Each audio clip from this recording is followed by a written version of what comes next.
narito yung aking siyam na moon cactus.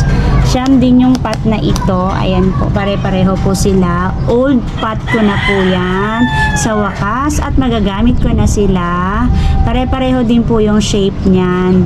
At original po kulay niyan kasi nabili ko po siya ng ganyan. So para mabuhay ang ating mga moon cactus, i-share ko po sa inyo kung ano po yung ginagawa ko sa aking mga cactus. Kahit po yung noon ko pang mga cactus na buhay pa ngayon. So, ang aking potting mix po ay eto. Yan po. Nilagyan ko na po ng toppings yung 8. Ayan po. Yan sila. Ito, iniwan ko lang na walang toppings kasi gusto ko pong ipakita sa inyo na ang aking potting mix ay ayan po, ay Famis, rice hull, coco peat, at saka compost. So, wag muna yan. Ang uunahin ko po ay yung meron na siyang toppings. At ito po, ang aking cinnamon dahil ididip ko po sila sa cinnamon. Pero, bago ko sila idip, magkakat po ako ng roots kasi po hindi po masyadong tinrim ni seller ang roots, mahaba pa po, kaya magpuputol po ako ng konti, babawasan ko po sila para kapag binaon ko na po sila hindi po masyadong mahaba yung kanilang roots. Nagpuputol po talaga ako ng roots kapag mahaba po sila sa mga cactus and succulent ko. Kapag na-receive ko po sila galing sa seller na mahaba yung roots nila, nagpuputol po talaga ako. Para sa akin, okay lang po yun kasi tutubuan naman po sila ng panibagong roots sa ibabaw po na yan. Diyan. So, ngayon po, ididip ko na sila sa cinnamon. At ito po yung aking uunahin. Yellow po yung aking inuna. Yan. Ang dami niya pong pops. Pag nag-stable na po ito, bala ko na po siyang kuhaan ng mga pops niya para magkaroon tayo ng maraming variegated na eto po, Gymnocalycium na moon cactus. At butasan po natin sa gitna gaya po ng aking ginagawa. At maglalagay po ako ng cultured soil sa gitna.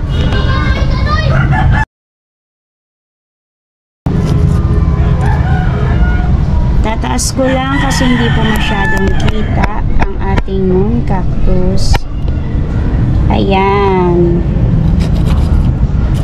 Sa magtatanong po uli ng dami ng aking potting mix, meron po akong video ng potting mix ko sa aking mga cactus. So same lang po yung ginamit ko na potting mix sa aking mga cactus na Astro, Gymno, at yung aking mga Melo. At ngayon, gagamitin ko rin sa aking mga moon cactus. Meron po akong rice hull. Ang dami po ng aking rice hull ay 3. At yung compost po na nilalagay ko ay 2. At yung aking vermicast naman po, 2 din na cups ang aking nilalagay. Cut ko muna to. Kasi mahaba. Ayan po.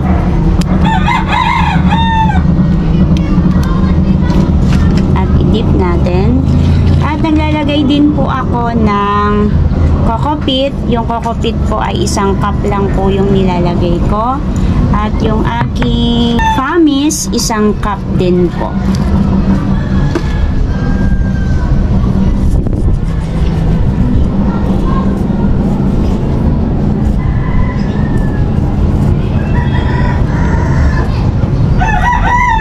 Para po sigurado ding mabuhay ang ating mga cactus, hindi lang po ang moon cactus, maglagay po tayo ng fertilizer.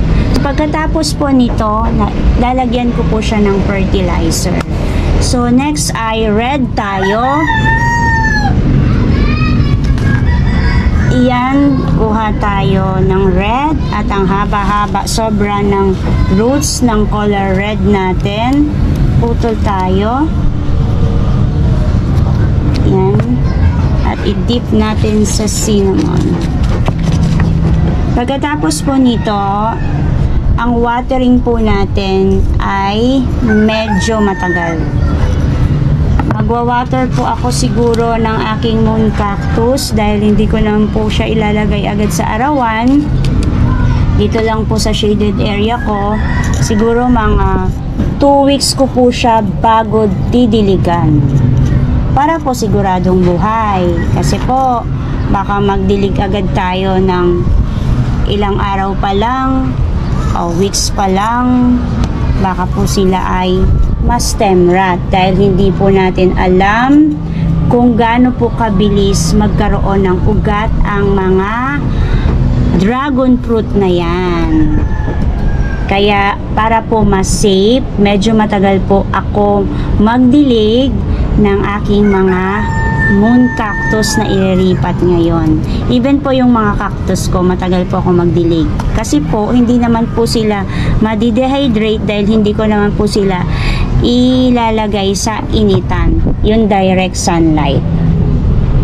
Next, mabilis po kasi ma-dehydrate or parang mamamayat na agad yung ating mga cactus and succulent kapag po nakabilad na agad sila sa initan kahit na po morning sun lang. Kaya mas okay po na nasa shaded area lang sila or filtered sun lang sila para po kahit hindi natin sila diligan ng weeks pa lang, kahit medyo matagal po, kasi hindi naman po natin sila nabibilad sa matinding init ng araw.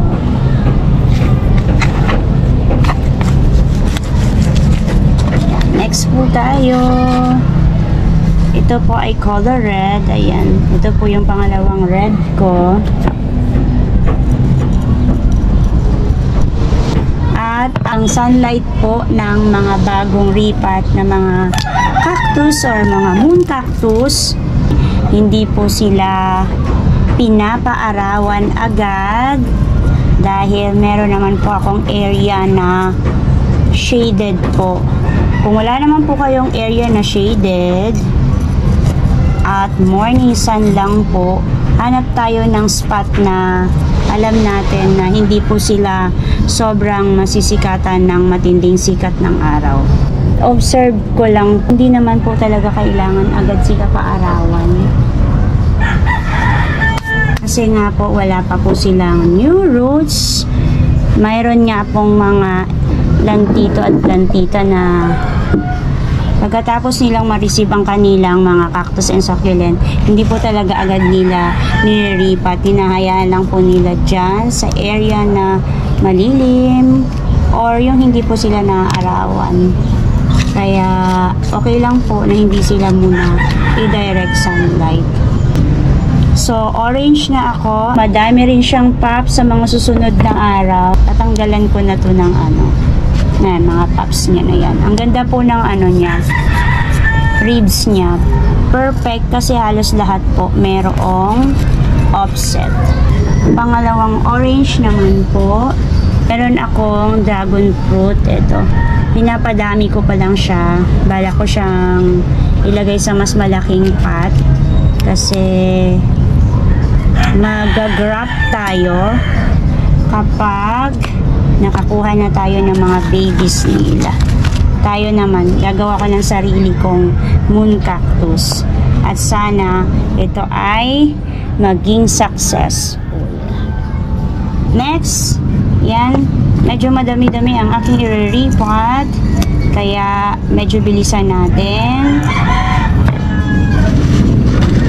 Para po hindi naman siya magkapungus. Pag didiligan ko na po siya, isasabay ko na po yung kanyang insecticide at saka fungicide. Para hindi po magka-scale, kuto ang mga dragon fruit, yung katawan nila, yung ito. Kasi po ito prone siya sa scale. sa insect. Yung ganito ko nagka-scale eh. Yung mga scale, humahawa siya. Isa lang yung meron. Kapag napabayaan nyo siya, hindi nyo agad tinanggalan. Meron na po yung katabi niya. Kaya itong mga cactus na ito, itong dragon fruit na ito po yung prone siya sa scale. Orange na po ako. Pink pala. Mahaba din ang kanyang roots.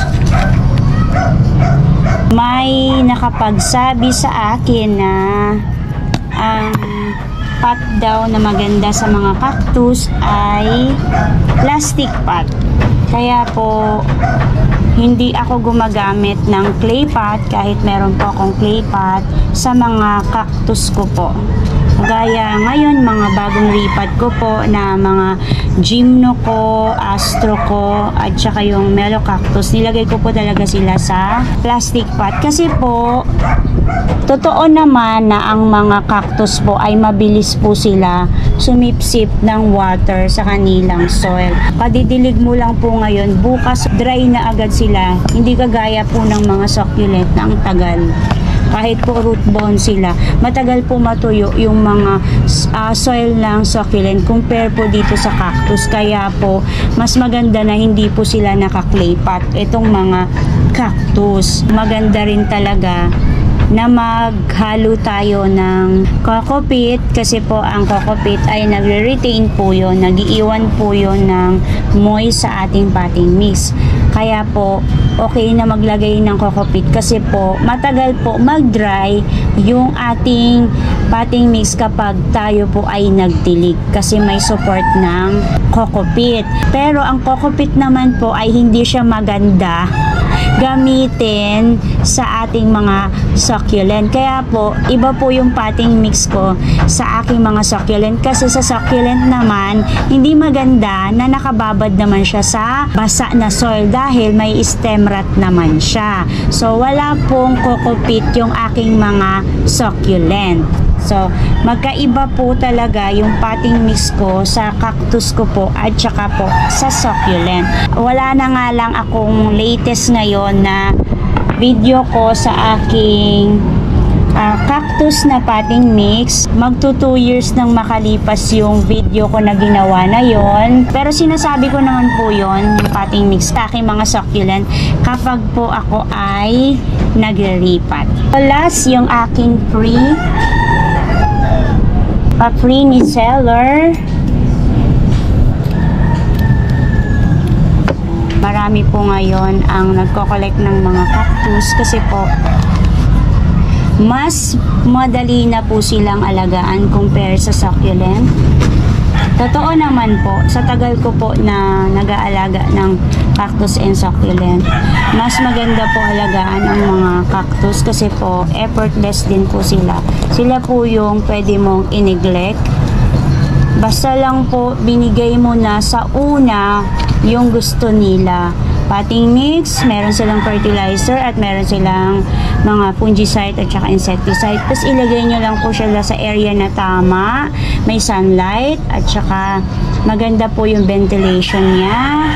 Okay na po sila, buhay na po sila, hindi po sila maarte alagaan. Ang mga cactus, mababait po sila compare po sa mga succulent.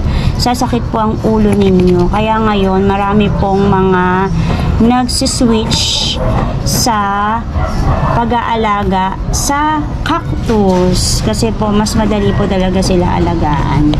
And that's it for today mga kagrini. Sana po may nakuha kayong tip kung paano po ako mag-repat ng aking mga moon cactus na siguradong buhay na buhay po sila. Kung love po ninyo at nagko-collect din po kayo ng mga plants kagaya ko, house plant, ornamental plants, cactus and succulent, please po pa-like and pa-share na rin po ng aking video. And don't forget to subscribe, Ana Duran. Andito po ang aking FB account. Ayan po. Thank you Lord sa araw na ito. May God bless you all. Bye-bye po mga ka-greenie.